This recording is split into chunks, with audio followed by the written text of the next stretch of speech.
Bonjour, mon nom est Claudie Gagné-Blais et je travaille dans le laboratoire de Benoît Daoust à l'Université du Québec à Trois-Rivières. Je suis également co-dirigée par Alexandre Baudouin et mon projet s'intitule Une version fluorescente de l'Euredo pour la révélation des traces digitales. Alors, pour la révélation des traces digitales, il y a plusieurs composés qu'on peut cibler.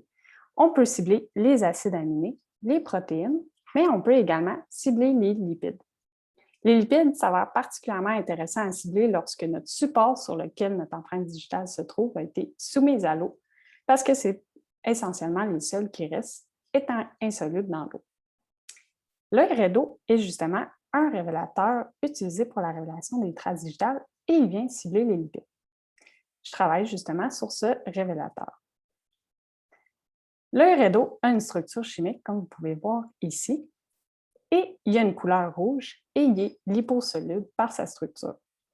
Alors, il vient se concentrer sur les crêtes de la trace digitale et étant riche en lipides, il vient se concentrer sur les crêtes de celle-ci et il permet de donner une couleur rouge, comme vous pouvez voir sur la figure 1. L'Euredo a été introduit en 2004 par Alexandre Baudouin pour la révélation des traces digitales et il donne de bons résultats. Par contre, l'un des défauts de l'Euredo, c'est qu'il est inefficace sur les surfaces sombres.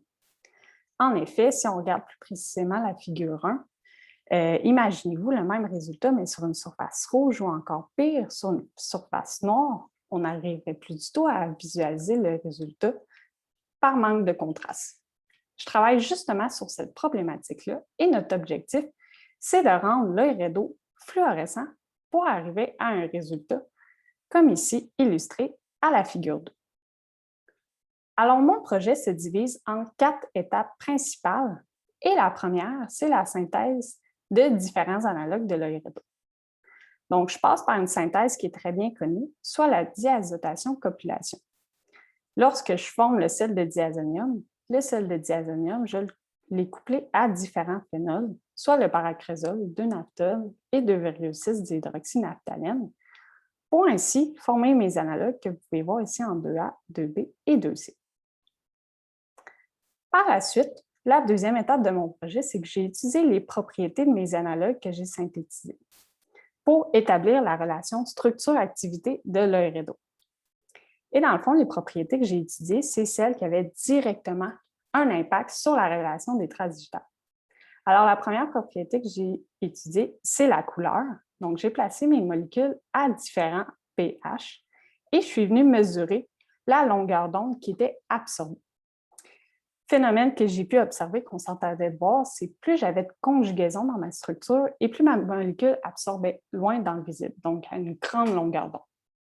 On a donc pu établir que la présence de 4 groupements aromatiques permettait à l'Euredo d'avoir une couleur rouge. Également, je suis venue étudier la liposolubilité, puisque c'est un facteur important dans la révélation, et j'ai pu voir que mon dernier analogue de C était moins intéressant car il était peu liposoluble dû à la présence du deuxième groupement hydroxyle. Je suis venue également regarder si mes molécules étaient fluorescentes et ils n'étaient tous pas fluorescentes. Alors, dans ma troisième étape de mon projet, c'est que je suis venue justement m'intéresser à la fluorescence et j'ai voulu rendre mes molécules fluorescentes. La stratégie qu'on a ciblée, c'est la réunification de la structure de la molécule pour ralentir le processus de relaxation non radiatif et ainsi favoriser la fluorescence. La stratégie qui a bien fonctionné, c'est l'ajout d'un groupement acide diphénylborénique sur ma molécule qui venait comme ça ici sur ma structure et qui venait effectivement favoriser la fluorescence.